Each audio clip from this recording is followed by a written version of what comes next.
What is going on, first generationers? Thank you for tuning into the second episode of the year 2025.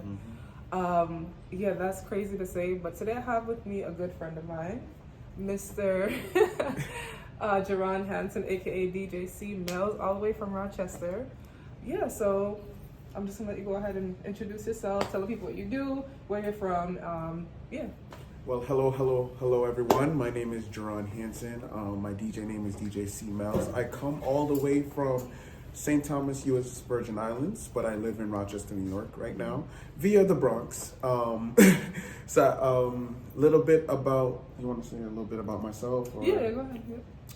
I have been a DJ for over 17 years, beautiful years, here in upstate New York. I've traveled all over like the major cities in upstate New York and New York City as well, but I've hit Buffalo, Albany, Syracuse, Rochester, of course, as I live there, Utica, Cortland, just naming off Ithaca, like naming off a few. A lot of them were corporate events, not clubs, but there's a little bit of my company. My company is well-rounded, because I do club events, corporate events, and also open mics and things of the sort. Anything that has to do with music, I'm there. That's also why I started I'm also a curator, so I started a little side company through my DJing called For the Love of Music. It's a brand off of DJ C Melz where I do different type of events all over, whether it be artist showcases, parties, of course, but it was more about a accumulation of other curators coming together to showcase their talent in music. And when you say all over, because I know today we're in Syracuse, we're actually in the East Coast Bandits. I forgot to shout them out. East Coast Bandits. Shout out to them, to Janelle Chantel. So you said you host events all over. So can you just let us know, like, what all over looks like? Is it just all over upstate New York, or like wherever? I go wherever I've had either like a positive experience or I have connections. For right now, the places that I do events at is in Syracuse and Rochester, because I've been working in Syracuse for 8 years to this day. My first event. Well, let's say event space that I was working for was Studio 54. And that's no longer? No, it's no longer a club. But my first club that I was working for in Syracuse, New York was Studio 54. And from there, I started working at places like in the mall. I've worked for Gilded downtown. And, just little different bars have worked with me. And I've been able to do my own events. Yeah. So how do you get into those spaces? I know there's like, people who would like to go into the industry, whether entertainment industry, is that correct? So whether you want to be a DJ or like an event curator like yourself, how do you then market yourself to go into these spaces and feel confident to do it? Really and truly, before you start, before you branch out into the company and to be like a promoter or a DJ, you have to go out. You have to have a fond for the industry. You have to make your connections. So just like going out as like a person, not just like going out as a person and just talking to people. The first person you should connect with is the DJs, of course. See who's throwing the events, whether they're doing brunch or like East Coast Bandits. You will go up to the owners and you just speak to them. And it's not for everybody, so you have to see if you're going to be the right fit to even step into the industry. So I would say do your research and make connections, and that's why I love upstate New York. We're very connected. It's very easy to find out who does what, and if you go ahead and be a good person and just talk to people, they go off in genuine vibes. And they'll talk to you and they'll let you know information than like bigger cities, like because I've done events in New York City. The market there is very harder than upstate New York. So and you've lived in New York City, right? Lived in the Bronx and Brooklyn. Okay, how long were you, not to like cut what you were saying, but how long were you living, just to give like some type of time frame, like how long were you living in the Bronx / Brooklyn and then moving here? I would spend. So I was going to school at RIT. So when school was out, I would be in in the Bronx with my family, or I go back home to St. Thomas. So between the years of, let's say, 2008 to 2011, I was heavy living in New York City, like on and off, like traveling. Like, so I have a little bit of Rochester and the Bronx, like know-how. So between those years, I was heavy in the city. Yeah, but that all influenced, because I'm sure you went out. I assume that you went out when you were in New York City. Definitely. So you got the vibe of like, you're Caribbean, so you're going out in the city and then moving here. So what was that transition like to moving? Culture shock. Okay. From the city, you thinking whenever anybody moves to America, they forget how big New York. I didn't even know how big New York is huge. New York State, we're saying, because a lot of people think like New York City, but it's the state too. The state. New York State is huge. Yes. I'm still haven't even discovered everything. Me too. And I've been all the way up to the Thousand Islands. Wow. It's beautiful up here. But you have to have a car and you got to drive. So all my city folks, listen, if you're trying to move upstate, the public transportation is horrible. Not it. And Ubers will run your pockets. Run your pockets. So definitely, what I was saying. New York is huge. So, going out, I used to go out in Manhattan a lot. I was a little younger, 18, 19. I used to go to, I forget if it's still a thing. Is it called Ruby Hall? What was it called? Yeah. Ruby Hall with the 3-4 floor. Oh my gosh. No, Webster Hall. Webster Hall. No, sorry, I think Ruby there was Hall. like a Ruby. I think you are right. No, there's a Ruby Hall in Rochester. Okay. I But Webster Hall, yes. Webster Hall, I don't legendary. know if it's still a thing. I don't think it is. I keep on and off. But Webster Hall. If you ever went to Reggae Fest, you been to Reggae? Was it 42nd? Because they have one on 42nd Times Square, I think. I don't think they do that. Like, they move around so much. So the Reggae, what's it called? Reggae. It was something. I know it's Reggae. It's Reggae Fest. Yeah.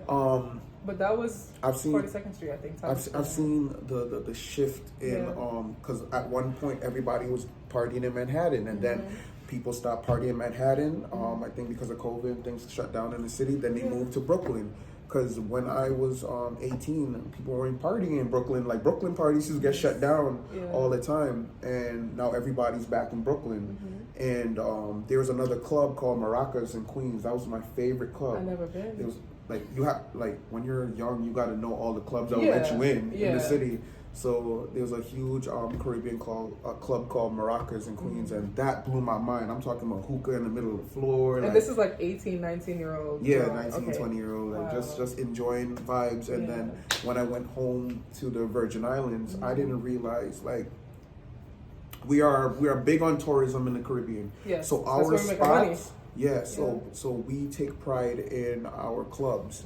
So I didn't realize it when I moved to the States, especially upstate New York, and I see certain clubs, and I'm like, okay, this is cool, this is nice. But when I moved, when I went back home, and I realized, our clubs are pristine because we have no choice but to like put our best foot forward. Because if you wouldn't spend money in this spot, how do you expect tourists and people just come in? Yes, to put money or even invest. Yeah, so I took pride in that. Yeah. And from the experiences of, the Bronx, Brooklyn, Queens, Harlem, wherever I partied all at, the boroughs, basically. All the boroughs.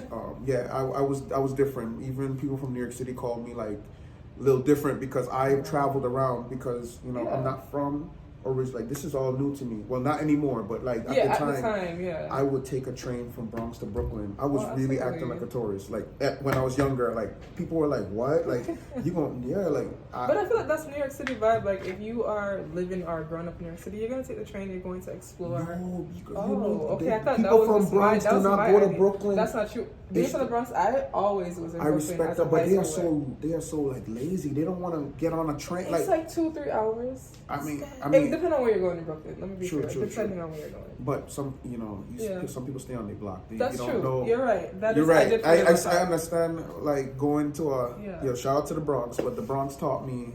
They kind of like taught me to be careful of where you. If you don't know the block that you're going on, listen. Isn't that the same thing with Brooklyn? Brooklyn was a little bit more calm. Oh.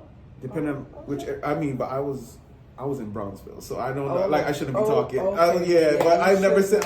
I was by Crown Heights. I was by my family lived in but I was in Brownsville. Yeah. I wasn't the rough part of Brooklyn. But I haven't seen like I've been seeing, like crazy stuff, but you know, growing up in the Caribbean, I kind of know not to talk to certain people and just go your way and do what you gotta do. Pull your head straight. Pull your head straight. Oh, the Bronx taught me that. Pull your head straight. The Bronx taught me that. Don't talk to nobody. And they know who, they watch the block every day, so they know who it is. Not they watch the block they know who's from their neighborhood and who's not. So I know you were just talking about, you traveling around and like being, I guess, explorer of New York City and just like wanting to see what the vibes are. So what influenced you to want to get into the entertainment industry? I've been wanting to be an entertainer since I was a young. When you say entertainer, do you mean like an artist or like in whatever aspect, something within music? Okay. I knew I was gonna be something in music because I was a musician. I played the trumpet for years before I even transitioned. I'm learning something new, guys. Before I transitioned into DJing, I didn't know that. I played in the concert band at my college. So it was just something like I already built up this skill. Like let me do something, but I never wanted to be a full-time musician because I was scared to join the orchestra because they're very tough, and if you ain't performing, you don't get no money. So what I would do is I always wanted to do something with business and music. So I merged the two. Okay. And that's where the DJ persona came out of. But also, not only the DJing is the ticket to get through the door to do events, and it's a service, but the real thing is the curation. Is whenever you come to a C Melz or Jeron event, you're getting accumulation of my culture and where I've been and my experiences. Because I've traveled to Europe. I'm a traveler. I travel. Yes, we know. So a majority of I'm trying to hit as much states as I can. Been to Texas, Florida, of course. Been all over Florida, Atlanta. I've DJ'd in Atlanta. Shout out. And I'm gonna be every May. I'm flying to Atlanta to do a picnic. It's a small. It's a Labor Day picnic. It's not too bad, but I'm excited because it is something that I look forward to every year. When did you first start doing that? Last year. Okay. So now you're on, like, you're booked for how long now? Like, you have a contract that you're on? No, whenever. But it's a good reason to travel. Yeah. But I'm also looking forward to Miami Carnival. In October, because I met a beautiful couple that booked me for a Guyanese wedding. It was a Guyanese/Trinidadian wedding. Yeah. And they're connected. Oh my gosh! Now I need more Guyanese friends because they. Are we talking money or like? In general, but yes, but like the hustle, the culture, I love it. Wow. So they invited me to come down to Miami, so I'm excited to go and check that out. I've never been to Miami Carnival. I've been to other carnivals. I've been to Baltimore. I've been to Caribana, Toronto. Of course, I've been to Labor Day, yes, thank you. Labor Day is crazy. Yes, I've been to, of course, grew up in St. Thomas, St. Croix, Carnival, St. John. So I am a fetter, like that's in my professional fetter. I ain't played mass yet. I ain't got a body. I just joined the troop. You have the face. I just joined the troop. Okay, I just jumped in. You do play instruments. I mean. Yeah. So thank you for the DJ is just the little boy that wanted to do something in music, grew up listening to my favorite bands. Yes. People grew up listening to music. I grew up learning the notes. Right. Like a song that's like in my head, like tonight. I'm a naughty girl, Beyonce. Yeah. You see, that song is stuck in my head because I had to play it on the trumpet. Oh wow! Did you play it for like a performance? Or like I was in marching band, so I would have to, dance and play the trumpet. Yeah, choreo, and then you had to also play. And that must have been a workout in itself. Yeah. Yeah. So then you had like a 6-pack or something, like you were just like. I'm skinny. That's Margaret. Yes. But I'm so stronger than I look. But definitely, I'm happy it's something that I wake up every day happy to do because music is in all of us. It is. And I think the DJing is to bridge the gap to connect with another soul. Okay. You know, because no matter what, there's a song out there for everybody. I'm gonna get all a little preachy, but go ahead. There's a song for everybody. Not necessarily I might be able to play it at a party, but I know music connects us, and I like to learn. Like, and that's one thing I pride myself in is that I don't put myself in a box. That's good. I try to be multi. Yeah. I like rock. I like reggae. I like EDM. I like dubstep. Like, you just bring me something. So basically, you're saying you could play for anybody, anywhere. I can. I feel like I don't hear a lot of DJs say that. It's kind of like, I like this. Because we're selfish, and that's not a problem. Ooh. That we're that's In what way? selfish in your art, meaning sometimes when you go to events, you're hearing the playlist the DJ picked for you, not the playlist that's best for you. I like that. Okay. I've learned that.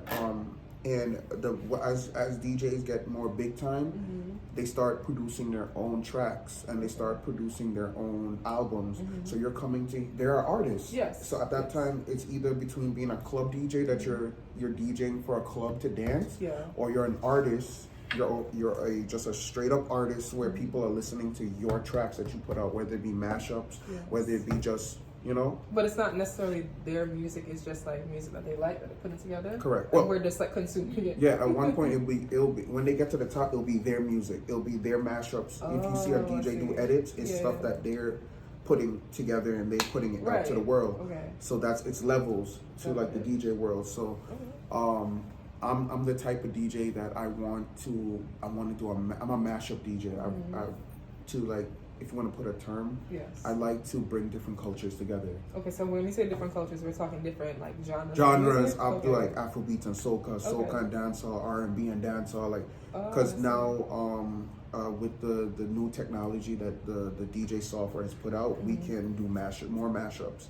Back in the day, you would have to know how to like rip the acapella. Yeah, it was limited. It was better because like you really had to understand the you have to understand how to like rip a song together and put it back together. So shout out to the producers out there. But now we're in a different ball game that the DJ. So it's not as pristine and perfect than if you were ripping a song and creating the whole thing. Yeah. But it's now in a different ball game that we can do our own stuff. Wow. So the DJs and the curators are. That's why there's more DJs in 2025 than ever, because it's easier to get into the business and you can make fire now. When you say easier to get in the business, because going back to your point before, like it seemed like there's a level of studying you have to do to be a DJ. So now it's like people have like YouTube or like any other thing that they can just go to. Yes. And now even Instagram or TikTok, you can just learn from another DJ. So is that what makes it easier? Like what exactly makes it easier? What makes it easier is that more people we're in an informational age, that more people are talking to each other. Back in the day, like from the days of like Cool Herc and Grandmaster Flash, they would have to protect what they know because that's their bread and butter. Yeah. So if you're like, hey, I want to DJ, I want to know how to DJ, they're like, you're gonna have to shadow me. It's gatekept. It was gatekept a lot because it was their, there's something. This is something they had to hold on to so they can make their little bread. Yeah. This was new and revolutionary. Nobody's ever been able to keep the record still spinning and people scratching and doing their thing. So now 20, 30 years later, with the informational age, because remember back in the day, our day, flip phones. I'm sorry to show our age, right? We're cultured. Why did you have to do that? We're cultured. Me and Yoli are cultured. Seasoned, right? And cultured. Very cultured. So, back in the day, videos, like you couldn't, the quality was terrible. Unless you had your laptop or pixelated. It was like pixelated. Yeah, dial up. We don't miss those ages, man. But those are good times. But good time. So you definitely had to be dedicated to watch a video. Yeah. Now you could just easier to get that. You could go right now how to DJ. Yeah. Learn how to DJ, and then there's a step by step. There's somebody who just released a step by step. This is how you do it, and you know. There's tutorials out there where you could just. And then it's up to you to go and buy the equipment. Right. There's free software. I tell everybody, go if you love music, go and try it out. But I ask you, oh man, the professional DJs. Yeah. Just because you learn the software does not make you a DJ. Oh, okay, that's a bar. Just because you learn the software does not make you a DJ. It's a genuine love. You have to have love for music, but you have to have a love for people. Oh, yeah. Because a lot of DJs nowadays are selfish, and I'm noticing just because a song is popular doesn't mean you play it at certain times in the night. And that's just know-how. That's just. And remember, I did my research. Yes. Before I became a DJ, I had to go out to a lot of parties, a lot. And just like, when you went out, did you like judge? Because I find myself doing that sometimes too. Like, I'll kind of judge like whether like their transitions or like their song choices. So do you find yourself judging, or you try to separate the two to have a good time? Back in the day, I didn't judge. Yeah. Because I was just a consumer. Now that I am a DJ and I know what happens behind the scenes. Yeah. I can tell when certain things are going wrong, or when I could tell when a different DJ jumps on, or like, well, what's going on, or like, or something is off, or something happened. But I will say, when I was just going to events just to enjoy my night, it was more about song selection. Okay. It was about when did they drop this? Growing up in New York City, you know, some events were like free before a certain time. So listen, I grew up a broke youth. I ain't gonna act like I am a big baller.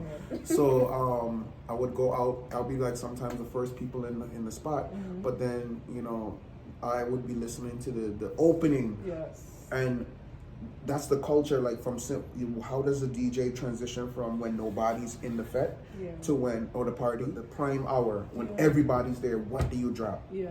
So this is why I ask and I plead with my new DJs coming up. Go to events. Do not, just because you're a DJ doesn't mean go out. Yeah.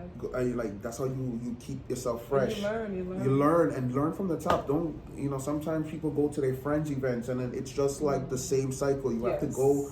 You gotta buy a ticket, $25. Sometimes spend a $25 ticket, or you know, just wait till like a big time DJ comes to your town and you go out. Yeah. Because sometimes we love being the master and we forget that you can always learn something from life. Yes. You're a student of life. Yes. So I've been DJing. Sometimes I have to humble myself. Like, I've been DJing for so long. Like, no, don't get me wrong. I don't like when people disrespect. Yeah. But I'll say, like, I would humble myself to the point of like I still can learn. There's certain things that I know I'm not capable of, but there's things that I excel in. Yeah. So I use my my weaknesses.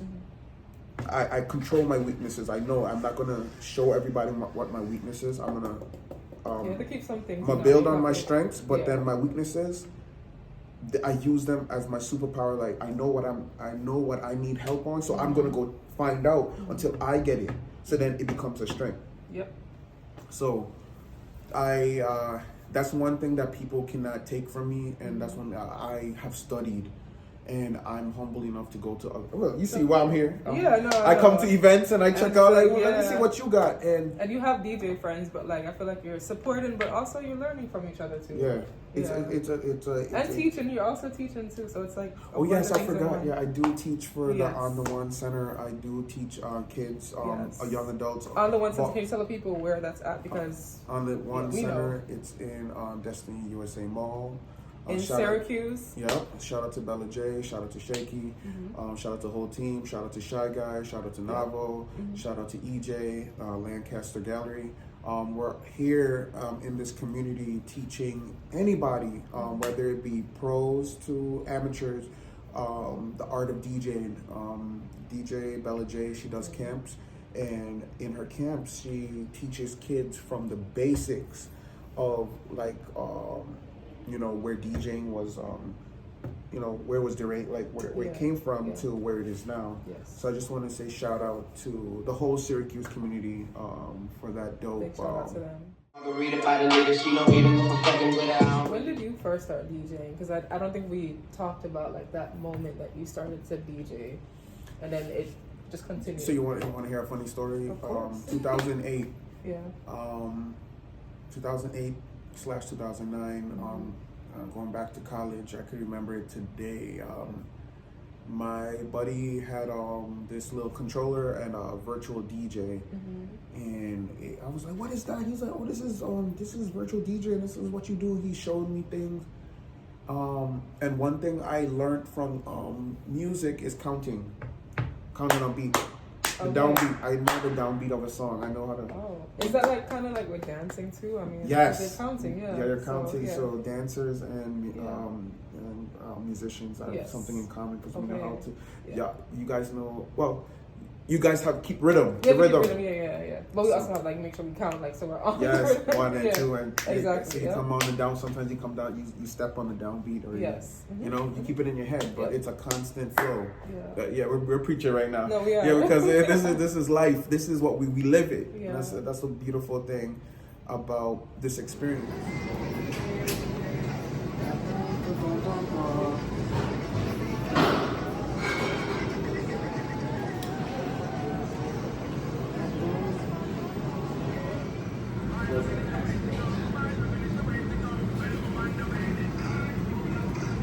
There's something called beats per minute. If you can master beats per minute BPM, you know what is as a dancer a faster song.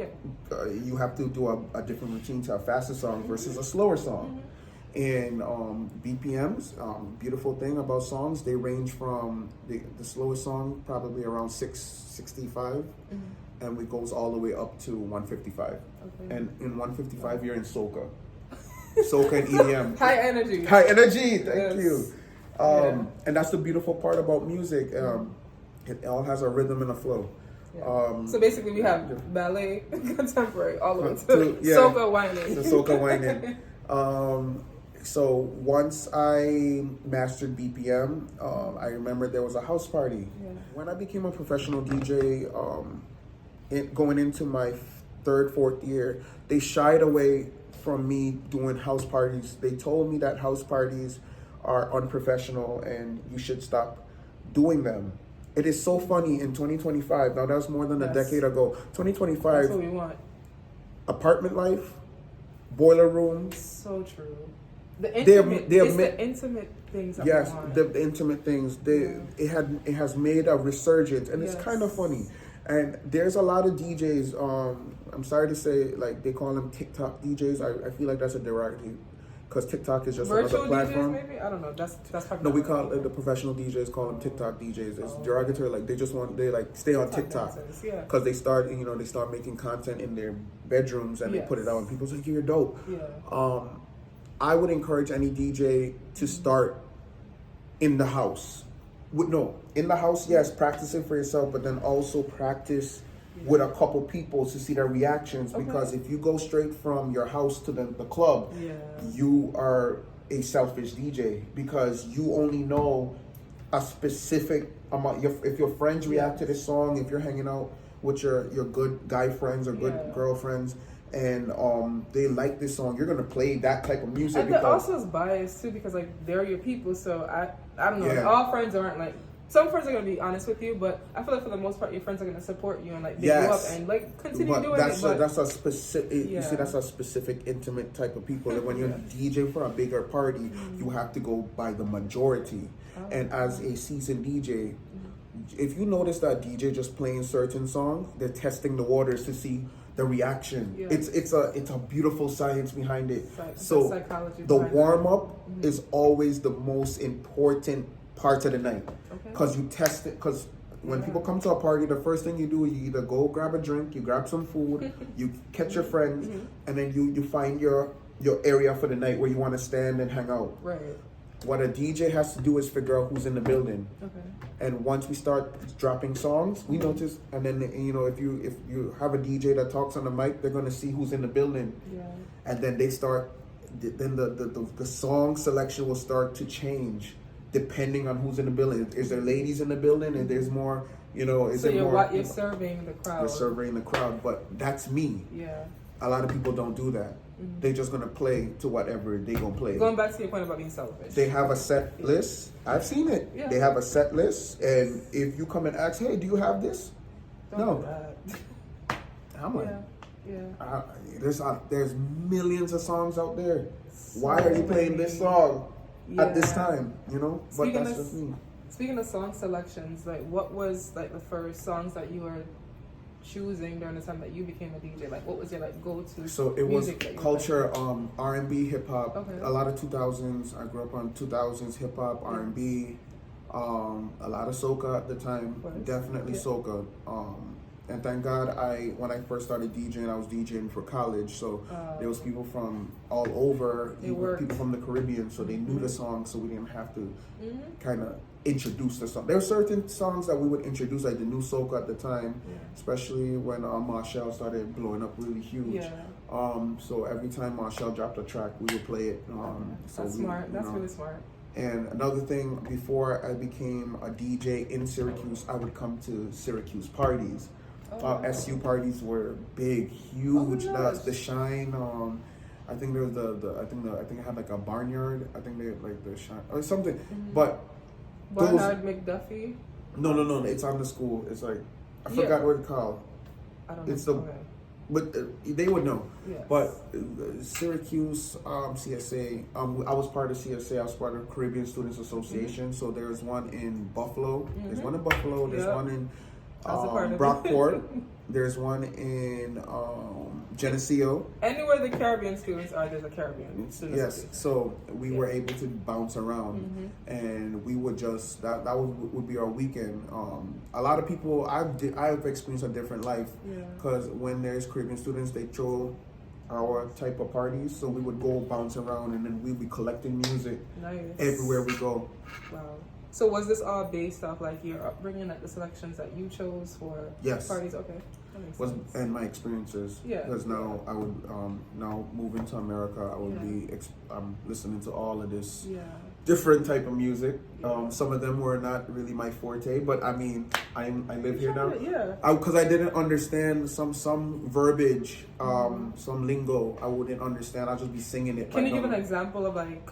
Just to go into like that, I guess the first generation, or just like an immigrant mindset, like what was that like? What were some of the lingo that you were like, what is this? Or like, I can't. Oh man, off the top of my head, it's all a lot of it in hip hop. I didn't realize a lot that they be talking about is drug culture. So I did not know what I was talking about. Like half a brick. Oh, okay. All right. And I'm like, you're like, okay. And then you didn't know what they're talking about. And then now I'm more seasoned, more older. I know what he's talking about now. That you know. So it wasn't a friend that told you like, oh, like this is what's going on. No, they probably didn't know that they were young. And then now that I'm older and I'm more cultured, I know what they're talking about. I'm like, so it kind of now. As more of a grown culture DJ, I know what type of music I'm playing now versus that it sounds catchy. And I started realizing the patterns in music.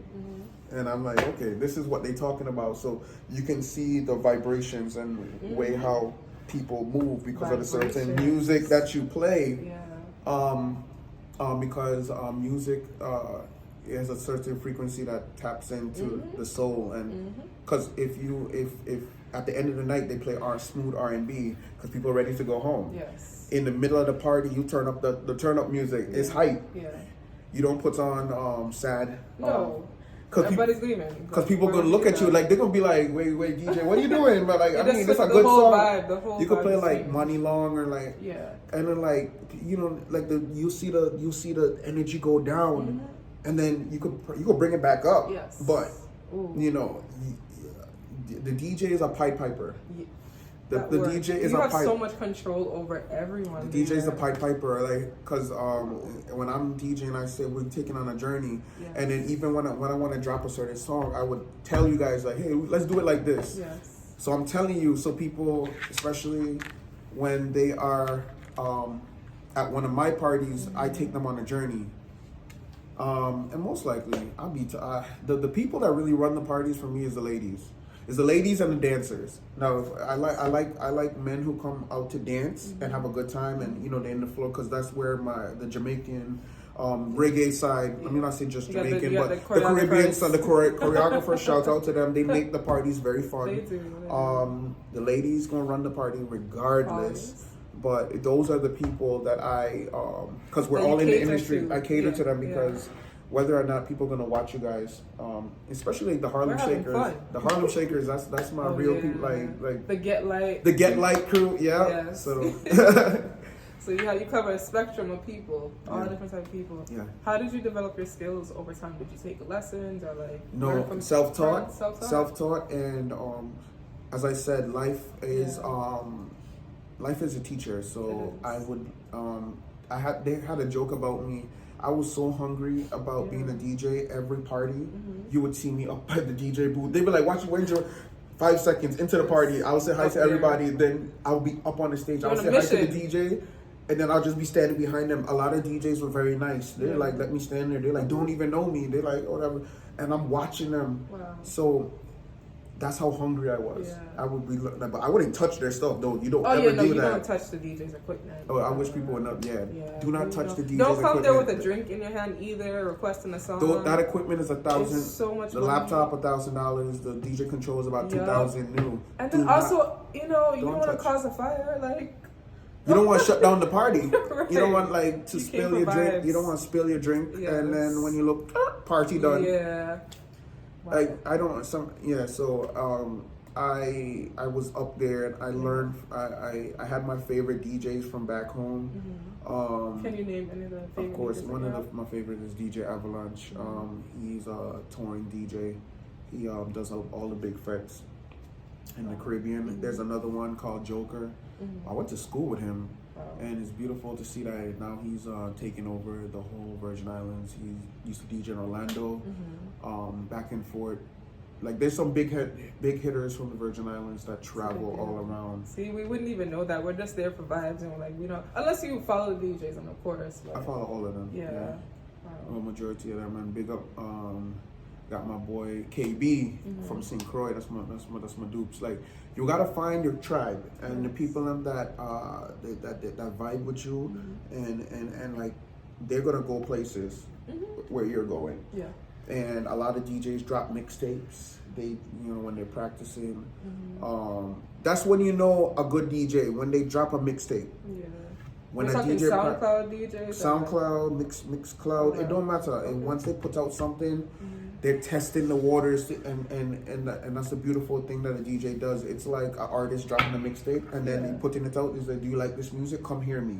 I like that. I like when a DJ does that. A lot of DJs don't practice nowadays. Like, it's sad to say, and once you stop practicing, the love it's become a job. So you're no longer hungry, like we mentioned before. And that's scary. It's just like they're just clocking into a 9 to 5. Yeah. This DJing is not supposed to be a contemporary job. It's supposed to be an art expression. it is. It's supposed to be love. Yeah. So if you're treating everything like a job, you're just gonna wait. And if the money not right, if the money not right, you ain't gonna do your job correctly. Yeah. So I implore consumers and people that go to events, don't always take it out on the DJ. You never know what's happening in the background. There's a lot of politics. They're people too.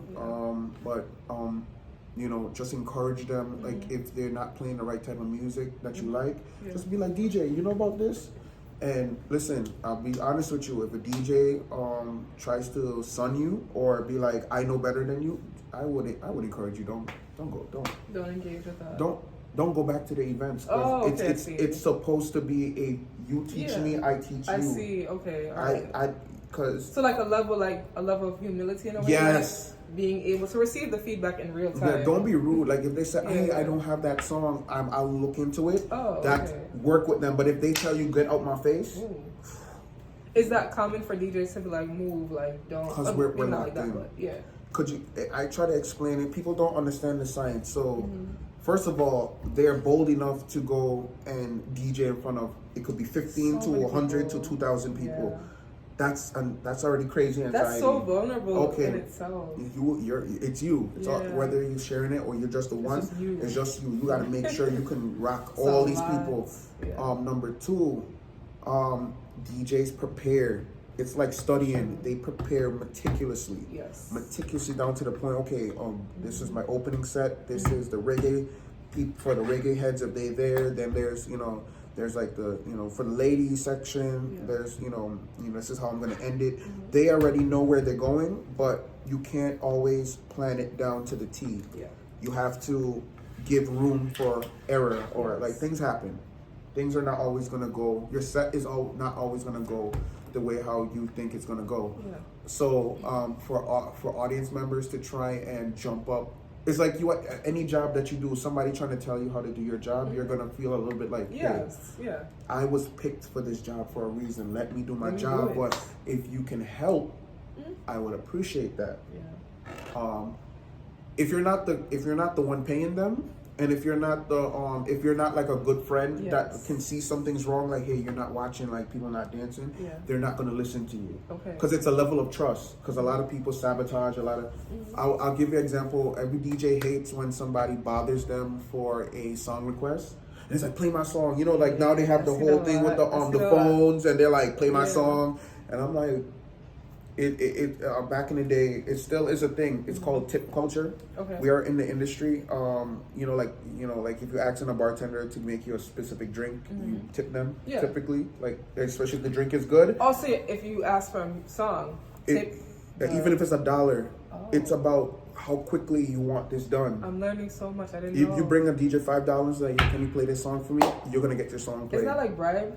It's not low-key bribing them? Or no, it doesn't really... It's like, a bribe is a lot of money. Okay, this is tip. Right. Like, hey, DJ, you doing good? Good can you put my... Oh, and if you just... Let's say you just... And it comes back to Caribbean culture. Yeah.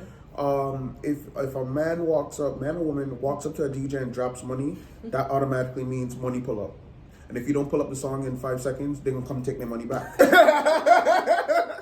Oh man! Like it's a different culture, but in America, when somebody, don't matter what race, walks up to you and say, "Hey DJ, can you play this song?" and they give it to you and they give the money in your hand, they're like, "Yeah, play this." You're gonna most likely get your song played. Now, mind you, this is where things can get sticky and nobody really notices. If your song does not match with the vibe, the DJ will, when he said, "I'll fit it in," meaning. Let's say you're going from an R&B song and the person wanted a pop song. And at the point, the DJ can tell this is not a pop crowd. Ooh. So it's going to ruin the floor. Yeah. Maybe 5 people might be singing, but everything is going to be on me. They'd be like, why the heck the DJ played this? You're the one who chose it. So most likely, if you ever see a DJ stop the music and say, hey, we got a special song request, they're putting it on whoever requested the song and not on them. Smart. It's a science because I'm like, this person came up. Because you'll get the blame for it. We get the blame for everything. You're right, You are the point of contact. Yeah, I'm the point of contact. And everybody's going to ask, hey, where's the bathroom? Hey, do you, how much is it to get in? Hold my coat for me. We're the coat people. Coat rack. The coat rack. We're therapists. People come up to us and just tell us about their day. We're mixing and we're like, do I know you? Like somebody will walk up to you and be like, hi, my name is, how nice to meet you. I'm mixing. And you're like, yes, I had a really bad week today. Like, oh my gosh, like, okay. You're like, I'm at work, but okay. You can't be rude, but it's a little bit, people just, I don't know. I think it's the drinks, it's the environment. No, people just want to open up to you. No, they just like to see you have no reason to leave. Oh, you're stuck there. You are stuck there. This is why people talk to bartenders, receptionists, nurses. Yeah. Your job is to sit there and talk to them, and listen to them. True. To a certain extent. Yeah. So they're gonna talk to you. How long did it take you to perfect your craft, would you say? Like, if you can quantify it, or maybe not. I ain't perfect yet. It's not perfect yet? Okay. Listen, I perfected enough that I didn't freak out when I'm up there in front of... You didn't crash out? Oh, no, not in front of... But when I was a student and I was super young, the fear... I would be up on stage, Yoli, and my whole body would start trembling. And I'll be like, wait, is it like fear of like being in front of like fear of failure? Oh, I'm scared. That's a big one. And that's why I noticed, like, as you do it all the time, and then you build up your like, I can go do it. Yeah. I'm not gonna act like I've always had bad, good sets. You're gonna always have like bad times or like this, like you're gonna be the huge judge of yourself. you're always going to be your own worst enemy in anything that you do. And you also have to simultaneously be your own motivator at the same time. Correct. So, but that's hard. I did not. Once I'm already up there, and I see people rolling in. Now, mind you, thank God I started at college. I used to DJ for 300 kids. There's videos of me, like you can see it. Yeah. But once there's 15 people in there, I'm like, you don't like. What am I going to play next? Yes. And it's about preparation. Yeah. And I had music for days. Thank God I am Caribbean. Music for days that you could rely on and just okay. I went to this one party and like. You have to have music. Yes. Because if you don't have enough songs and you're repeating songs, the crowd is gonna know. We thank God my boys were so meticulous. Shout out to ISC, Island Sound Crew, and we started a small little team. You know, like Caribbean have sounds. They're DJs, a DJ team of 2 to 3 people. And we all pooled our music together. I used to download music a lot. I'm not gonna say from where. Online. And I had, I used to be a trumpeter, so I used to love all the music that I used to play. So I had thousands of songs on my laptop. So I would just give him just a dump, just give him music, and he stored it, the music he liked and stuff. I will say that we would go through like 2,000 songs a night. Like just playing for people. I don't know. Okay. Wow. And that's just to pick from, and then every week he would come with new, because it's always a new song. I mean, back in the day, I remember artists used to release albums every like 3 months. Now they releasing every week. Spotify, it's quicker, so it's really harder to keep up nowadays. But if you can keep up and you got like record pools and people to share music, you can keep up being a professional DJ. But it's getting harder. It's getting harder to keep up with the music. But it's once you got a niche and you got supporters, you're good for life. You're set up for life. There's no reason to be dishonest in this world, because like people like genuine, and you can tell when somebody's pretending and being fake. I will say that one thing I loved, my fear and anxiety humbled me, because I was so scared about messing up the party that every song I played was a banger. We call it, that's in our playlist, we're like, this is the go-to songs. At one point, a couple of my peers had to tell me, Jeron, you don't always have to play the best songs. We know you know the good songs, but you need, as a DJ, you need to introduce people to different. We want to hear Spanish, we want to hear Afrobeats, we want to hear salsa, merengue. What do you know?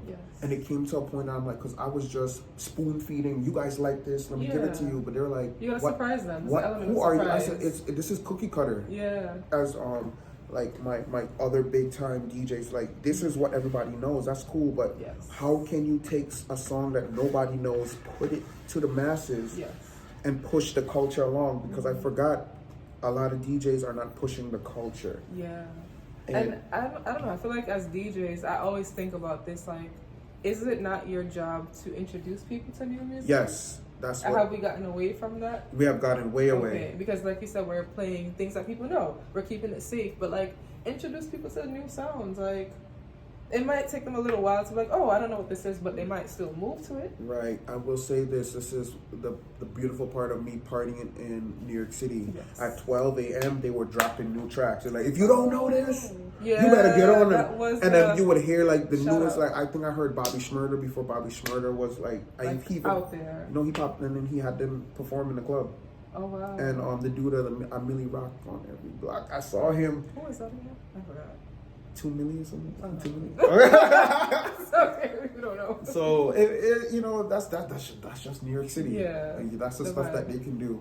I think just this recently I was in the club in Queens. I forget what the name of the club was, but it was a soca. I think it was Young Chow, DJ Young Chow. He amazing DJ, fire. And all of a sudden I look up. And guess who's performing in front of me? Capella Gray. Wow. I'm like, New York City. I didn't even know the man was in the That's building. so But I mean, I was just following my boy. Yeah. And then we go into the club. Just how New York City is. I'll be like, whatever. And we in there VIP chilling. Like, I'm like, oh my gosh. Like, I'm like, oh gosh. Did you make connections that night? No. No? It was just like you just wanted to I just wanted to vibe. Okay, all right, see? Listen, right. when you're in New York City, it's hard to make connections. Let me, I'm a segue. Yeah. Let me tell you why DJ C Melz loves upstate New York. Because when you're in the city, it's overstimulating. There's so much people, so much things going on. You cannot talk to. You think you can't talk to this person unless you have things previously in order. Yeah. Yes, I did make connections, but who knows if they're gonna remember my face because there's so much people in and out. Yes. Like if you don't give people your Instagram and your phone numbers and you don't talk to them on a daily basis, they're gonna forget about you. Upstate New York, it's so intimate. It's so beautiful that when somebody makes a genuine connection with you, they're going to remember you. And you'll see them. Like, yeah, you'll definitely see them just walking down the street or just at a party or some event. It doesn't always have to be a party or anything, but even like a restaurant somewhere, you'll see that person. So yeah, that's what I encourage. Even though it's a little bit more laid back, I encourage all my people from the city to come to upstate. We need the vibe. We love when people from the city come and turn up. You know, even if you don't stay, at least just come to experience. Come to experience. Yeah, the food is amazing. I don't know about that. Stop talking. I don't know. The food is about amazing. That. It's affordable. How about that? Speaking of food, we're gonna talk about your background. All right. So I know we were talking about this a little bit earlier. We have a lot of conversation about you coming to America. When did you actually get to America? Were you a teenager? Were you younger than that? I was a teenager. You were a teenager. I was 17. So that was when you officially moved from Virgin Islands, or no? Or had you come here before? Like, what was? I used to visit New York all the time. Oh, so you had a New York visa. and Florida.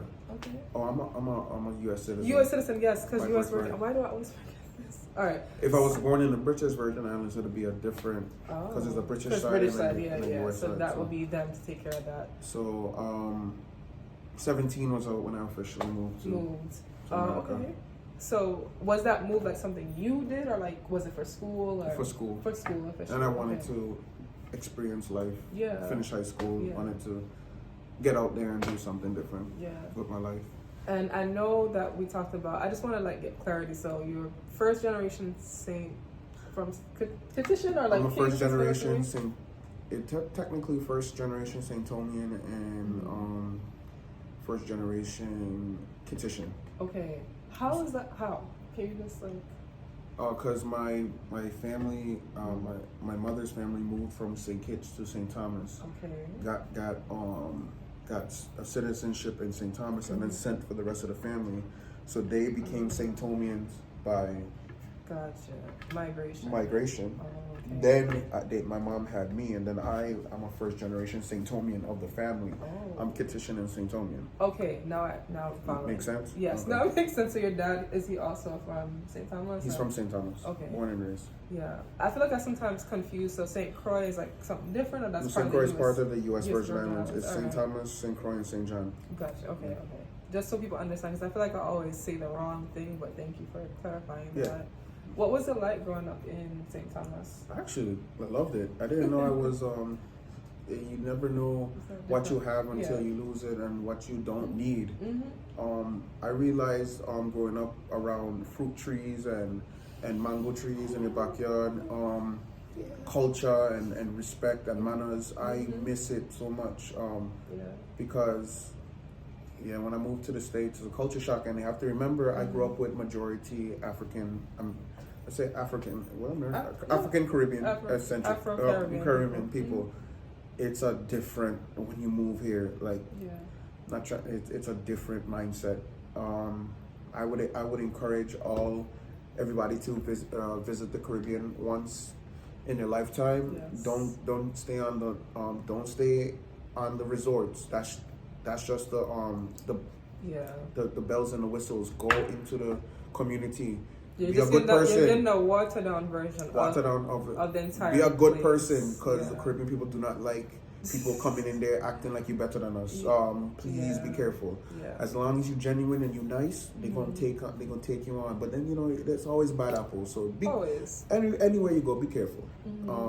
But I when I start to realize as I get older, and between 18 to now, I wanted to be outside every day and party and this and that. And now I love my house. I love a good food, like little futon or whatever, just cool out. And I realize why the older people like to stay home, and they just stay because they like they don't do them things anymore. But I encourage everybody to live your life. Yes, however you want. However you want. But I didn't realize how and the drive of like the community you see, and your grandfather work hard, your father work hard. We all have our back, but like the one thing that I think that America misses is community. And it's like it doesn't matter if you related to somebody. Everybody has like not like an input, but could help out.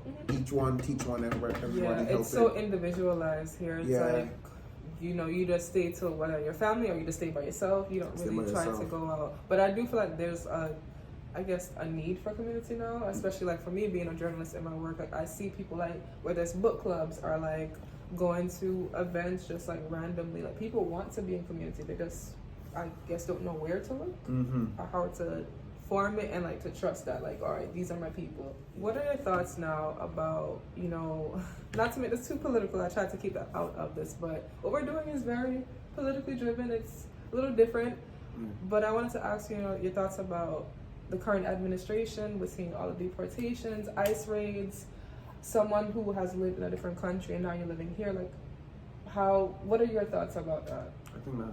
I think we're living in a very scary world. Yeah. Because I've been thinking about that. America technically owns us. Yeah. And it was only by territory, circumstance. right? It was territory, just like Puerto Rico. We're like the stepchild of the U.S. colonies. They forget about us until they want to go kick up their feet. And they want resources. They want to grab everything. Yeah. I don't want to get too political because I don't want to. We want this to be a safe space where you come on. I think it's scary because I didn't get I lucked out and I was born on St. Thomas. We feel like a lot of the Caribbean islands don't really like us and don't like because they call us American, but we're still Caribbean. But we have American influence because they vacation there. But number two is that they only bought us because of World War I, because it was a quicker way to refill their tanks. Was it like annexation? It was a military tactic that they bought us, and after that it was just like people go there to like hang out. You don't need you don't need a passport to go to. You just walk on, just like you could just go there. So like, was it a military base that they have down there? Yeah, they had a military base down there for a while. It's kind of scary. So I don't look at any other because technically, I am only a U.S. citizen by birthright because of 1917 they bought the Virgin Islands. So I don't look down on anybody. It's scary. It's. Whew, I'm just like. And the fact that you even acknowledge your own privilege, I mean, not something that you had any control over, but you acknowledge like, hey, this is what it is. I had nothing to do with it. The majority of the country had nothing to do with it. It was just like a political scheme or whatever. Yeah. Wow. But so it's like, the people of Virgin Islands, we don't look down on anybody. We just realize that that could be us too. Yeah. But I will say this: people from other countries, we come to America to make the best. We're hungry. Yes. Because we ain't leaving here with nothing. We come here to make a better world. So I understand, but with this, all of this happening, it brings us to the forefront. We all in this together. So if we don't fight back and come together as a community, because I understand community, because that's all I was engraved and born into. So if we don't come together to fight back against this tyranny, we're just gonna fall. So we could complain and act up all we want, but if we don't do something about it now and work together, even if it's a small, work together to help each other. Yes. They're just we're done. So That's my say. I ain't gonna get too much. But that was more than enough. That was really good. But what do you think is the importance of having conversations like this surrounding, like, you know, immigrants or first generation or any type of descendants, whether you're first, second, third, anything like that, but you still have a connection to your family's homeland? Why do you think it's important? We can't forget where we come from, because every day I wake up is a mission I'm on. It's something better. It's beautiful for me to be able to go to Dunkin' Donuts and I think there's people beautiful to just get up and probably drive to Atlanta. If I so choose it, a lot of people have never been able. Some people don't even leave their block versus getting on a plane, and especially with the way how planes and going nowadays traveling. To be able to go to Canada, I'm able to go to Canada whenever I feel like, because I'm close to Canada. That's another beautiful thing of me living in upstate New York. Canada is right there versus people would have to drive 6 hours to just even go see Niagara Falls. Niagara Falls is an hour away from me. It's like things like that I think about. Like what you have around you. What I have around you. So when I am able to speak to first generations or people from other countries, it doesn't have to be first generations. They remind me of why we're here and what we're fighting for, because it's easy. We call it first world problems. It's easy to fall into first world problems and complain about what we don't have, but we do not remember what we do have. We have life, we have community, we have love, you know, and there's certain things that I hold on to dearly, because, you know, there's certain like times when I'm complaining about I don't have money for this, I don't have money for that, but it's because I want to do so much more than I am limited to, because of you know, disconnects. You know, you have to have money to do things, like in this world, in this country. Well, unfortunately, but what they don't realize is that money can't buy everything, because you have to have genuine community. Somebody could be a millionaire and people don't like them. And they're lonely as hell. They're lonely. So that's where I don't ever want to get to that point. And this ties right back to understanding that we're in this together as a community, but not forgetting what the major plan is. Everybody that's first generation talk about generational wealth for the families, and if we're here in America, we're here for a reason. We're not here to, as they say, play around, because your family will remind you. They will. They didn't send you to foreign to do. I didn't come here to gallivant and mess around. So you know, take it from me, I'm a DJ, so it took my family years to understand. Oh, he's actually he's in the community. He's doing things like it's not only party all the time, even though it is a big party. But I try to I try to pitch it in a way that it's giving positivity back to the community versus negativity. And that was one of the bigger questions I wanted to ask you too. So thank you for even bringing that back. You had mentioned to me before, like offline, that, you know, your family wasn't really supportive of you being a DJ or like this nightlife entertainment thing. No. How did you stay like, you know what, I'm sticking to this, I'm doing it, I don't care? Or did they have like a plan for you in mind that they wanted you to achieve? They wanted, and God bless them. They saw me as a scientist. They wanted me to be an engineer. They just wanted me to be that ambitious roles. Is that right? A very ambitious role. And it was not me. I've been a musician and a trumpeter since I was like 8 years old. Like they know. I mean, I was on a business track.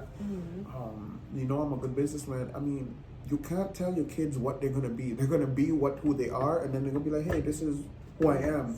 It's either you accept me or not. Whether this makes money or whether it doesn't make money.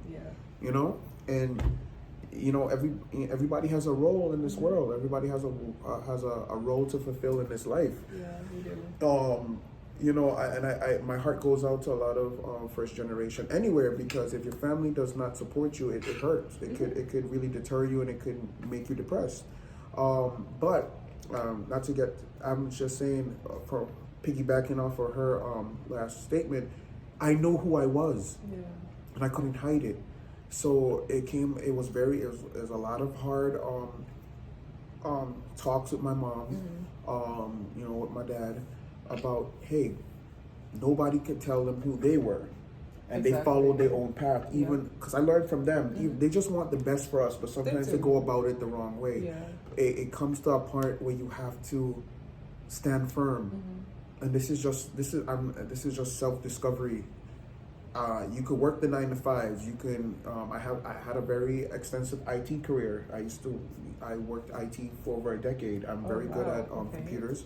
I mean, I'm a DJ, exactly. So I have to know, Just like, when my hands. computer crashes, I have to, Yeah. figure things out and, know how to fix it. I will say this.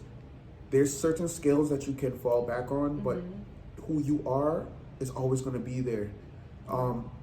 Sometimes you're going to have to, it's a lonely road. Sometimes you have to stand on your own convictions and be like, this is what makes me happy to wake up in the morning and do it. So sometimes it might not be that 9 to 5. Sometimes it might not be the certain circumstances you're in. Yes. Your inner self will tell you what you love. This is why I call my company, the curation company, For the Love of Music. There's multiple videos of me explaining why I love what I do, because I love music. Yeah. Music is part of me. Music is part of everybody. So it's a way to bring the community together. It's in the name, literally, For the Love of Music. So if you ever want to get to know who DJ C Melz is, always follow the journey. Facebook, Instagram, For the Love of Music, .ny. We're going to be doing a lot of events, Syracuse, Rochester, Buffalo, pending. Yes, you're going to see a lot of DJ C Melz, especially. We're excited. I hope so. No, see, are. Yoli is the only one excited, guys. I'm very happy. Yoli's a great friend. So, just put in the comments, we're excited. Yes. That's it. But thank you, DJ C Melz.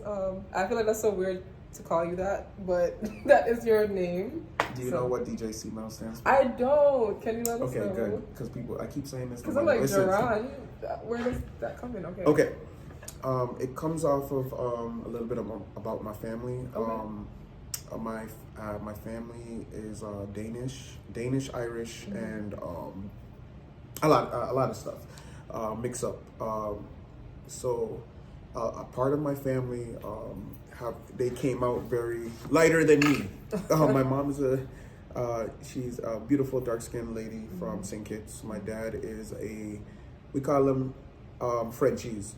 He came from a French Danish man from St. Thomas, and they made me. But the rest of my family, my sisters, blue eyes, they have like you could see the Native American in my family, long hair like Taino, Caribs, Arawaks. You learn the history of the islands in my family. Indigenous people of the island. In high school. This is taking it back in the day.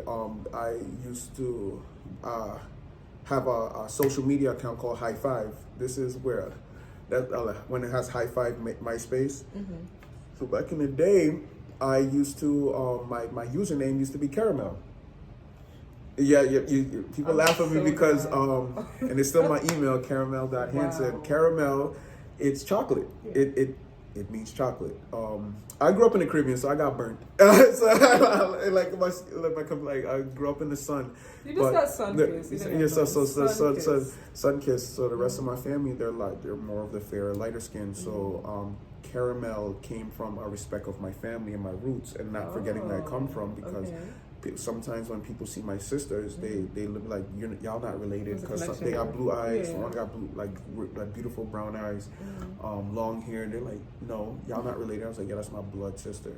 So C Melz came from caramel, and it's basically like chocolate caramel. Okay. You're basically calling me chocolate. But I can't. DJ chocolate, basically. Yeah, basically. Because and black is my favorite color. I mean, if people know me, I'm always in black. He has on black pants right now. Yeah, it's a power statement. I believe black is beautiful. Black is power. Yeah. So yeah, just a little bit about me. So just a little play on words. Yeah. People don't really catch on, and I don't really want them to catch on. We did not know. They don't care. Precisely, that's what but it is. I just want to make sure, but everybody's calling me, so I tell them call me Melz for sure, because sometimes when people call me C Melz all the time, I'm like, oh my God. You don't like it. It's my own worst enemy, but I didn't change the name because it's to respect my family. Yeah. Wow. Do you ever consider changing it, or you're like, no, I'm keeping this, or maybe No. It's off. It's off the tongue. I went around the world with the C Melz name. So it sticks. It has to stay now. Like, it's that's stuck. Can you tell everybody where to find you again, social media wise? Like, you can find me on Instagram, DJ C Melz. If you put me, I'm like the only one. DJ C, it'll pop up quickly. I'm like, wow, this is beautiful. CM, it'll pop up. My company is ISC Productions, ISCPROD. If you look that up, you can find me. And my curation company, it's called For the Love of Music.ny. If you look that up, you can find me and all events that I do, whether it be it's a global brand. It's not only going to be upstate. It's wherever C Melz goes, because I will be ending up in the Caribbean soon, St. Croix to be exact, and then I will be making my way to St. Thomas. So I'm a man of my word. You will see this happen. This is very true. He is. He definitely is. Yeah. Well, thank you so much for sitting down with me today, sharing your story and being vulnerable to tell the world your story, because this lives on the internet for I don't know how long, but forever. Thank you. Basically. Smack great, I'm good with a pay, okay? Getting paid, we'll holler whenever that's time. I say good.